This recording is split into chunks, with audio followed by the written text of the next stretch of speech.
ఒక మనిషి, ఒక స్వరం,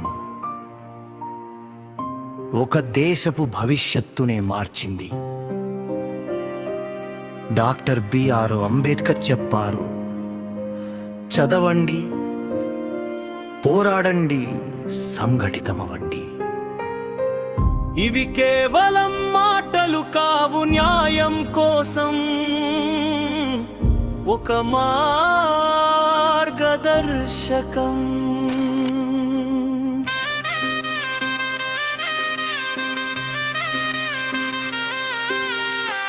సమాజం తలుపులు మూసినప్పుడు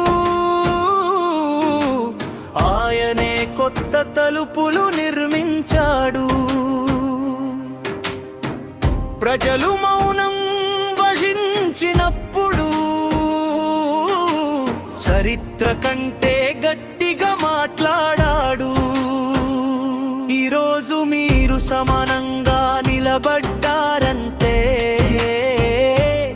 ఎవరో ఒకరు దాని కోసం పోరాడారు. గుర్తుంచుకోనుండి, బిఆర్ అంబేద్కర్ అంటే ఒక కులానికి చెందిన నాయకుడు అనుకునే వాళ్ళు ఇంకా ఉన్నారు. కానీ నిజం ఏంటంటే ఆయన పోరాటం ఒక వర్గం కోసం కాదు, సమాజం మొత్తం కోసం. మహిళలకు సమాన హక్కులు ఇవ్వాలని, ప్రతి పౌరుడికి ఓటు హక్కు రావాలి అన్నారు.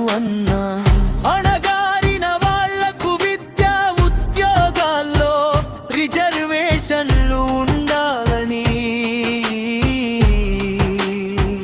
మన దేశానికి బలమైన రాజ్యాంగం తేవాలని చెప్పారు అన్నా.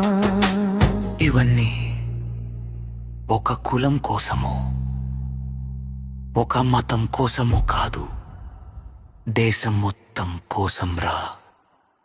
బిఆర్ అంబేద్కర్ రాసిన రాజ్యాంగం వల్లే ఈరోజు మనందరికీ హక్కులు, స్వేచ్ఛలు, సమానత్వం ఉన్నాయి చెప్పారు అన్నో. కాబట్టి గుర్తుంచుకోండి, అంబేద్కర్ ఒక వర్గానికి కాడు,